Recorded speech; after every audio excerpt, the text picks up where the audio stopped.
we had a lot of supporters. People asked, you know, where were our honorary chairman, our supporters and stuff. We had a lot of support. We had a lot of endorsements. Unfortunately, a lot of that information didn't get back down the chain. But we had like tons. We were working the Democratic Party. We had tons of legislative district Democrats support us. We had tons of key players in the reform movement and in the movement generally come out to support us. We had Norm Stamper, you know, we had Toby Nixon, we had Leap and Jack Cole and law enforcement guys. You know, we had significant support from every legislative. I don't think we asked a single legislative district in the Democrats we asked to support us. Nobody turned us down. You know, I mean, we had a lot of support coming on, and we had a lot of endorsements coming on at the end, and we'll get more. Because next year we're running the same initiative. We can come out of the box saying the Democrats endorsed us and all these other people endorsed us and blah, blah, blah, blah, blah. We've got that list. We're trying to add to it. We're going to be adding to it. And more people will be coming on board as they see that we're going to launch this again and that we're going to do it again. And when people realized how close we got this time, we got a lot of more interest as well.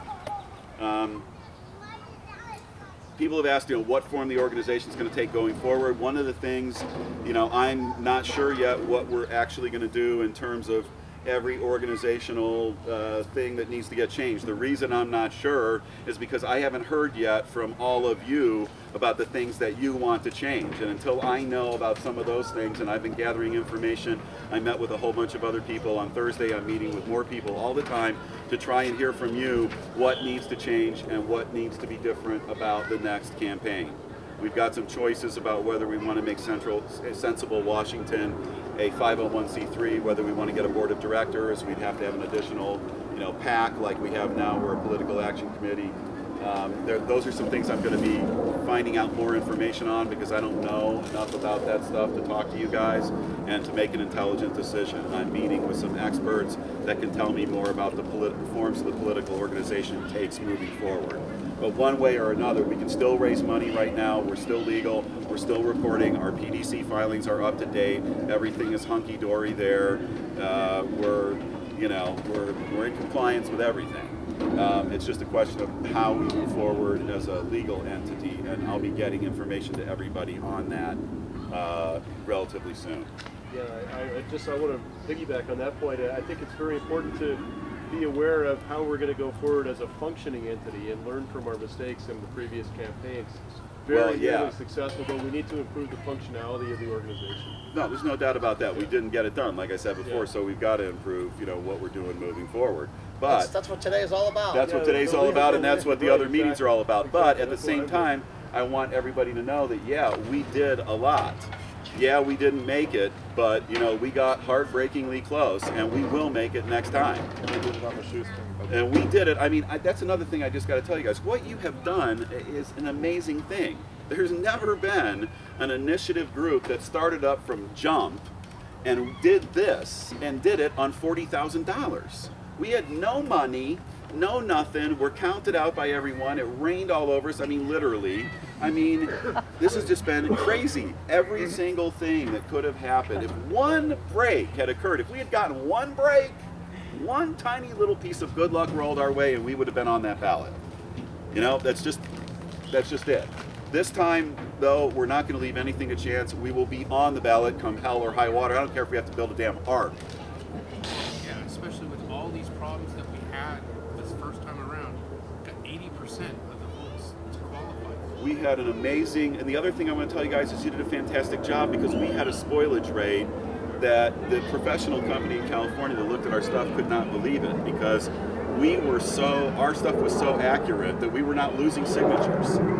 I mean, we were like, you know, we're like 4% on some of our stuff. You know, it was like people were like freaked out. They thought that we had been copying names out of a database.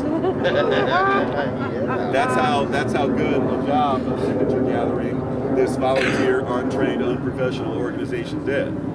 We did real well, and I want everybody to know that and take some pride in that and know going forward we can absolutely do this.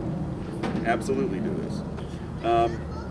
There are a few things, you know, I think that we want to stand for, and a few of the things we want people to know, and issues come up about, you know, are you going to be public if you sign this? Are you really coming out of the closet when you sign a legalization initiative, stuff like that? With the Supreme Court decision out there and stuff, people are going to have questions about that. I want people to know that our group doesn't allow the signatures to go anywhere.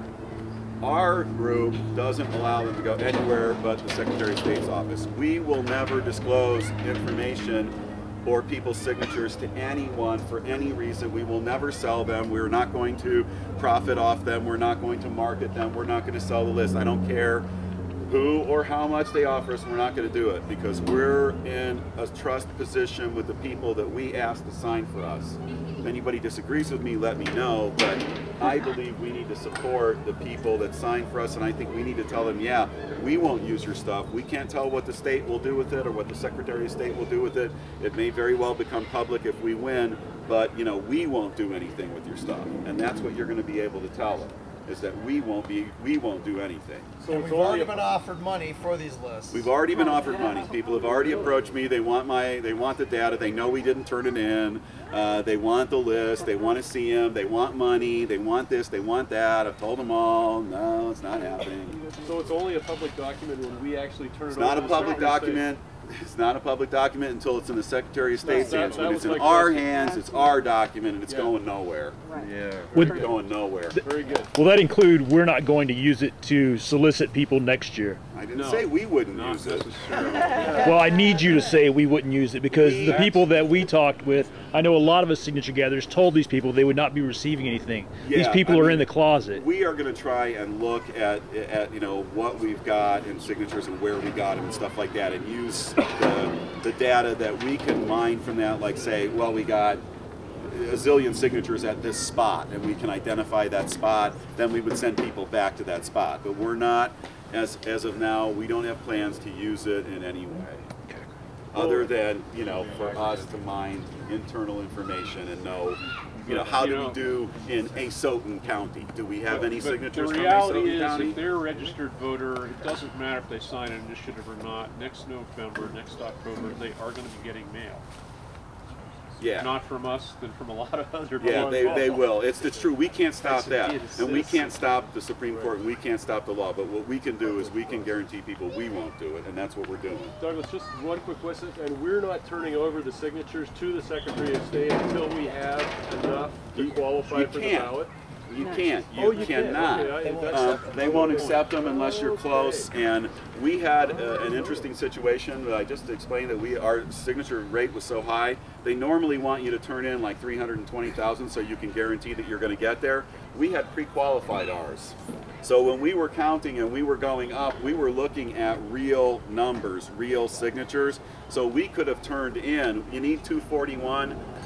We had such a good spoilage rate, and we had already pre-qualified and knew so many of our signatures were good. We could have actually turned in something like 258,000, and we would have made the 241 good. Because the ratio that we hadn't checked compared to what we had and everything, it gets a little stupid, and I'm not very good at math, but we were really good on the ballot signatures, and we were really closer than anybody knew, and we were watching that total come down. You can't turn in until you are at 241. You've got a legal right to turn in at that point, but you know, we weren't going to do that again because we weren't close enough, and we weren't going to give people, you know, they have to have people's stuff exposed for no reason. Some people have also asked me right off the bat about, wait a minute, what are you sure you want to go in 2011?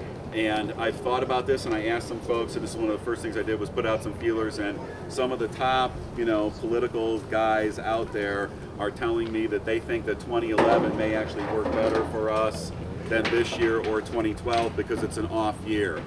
Our initiative will be one of the major, if not the major thing that drives voters to the polls in 2011. It would probably be the #1 issue.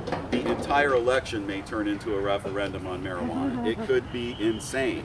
It could also be insane because we may be able to draw down some money. We're in a situation now where California's running, Oregon's running some stuff, other places around the country are running reform issues, and we're in a major election campaign. We're competing with donors for politicians' dollars as well. Next year we're not. Next year, we're in a situation where we're not competing against politicians' money running. We're competing only against other issues. Will be the lead issue. I think.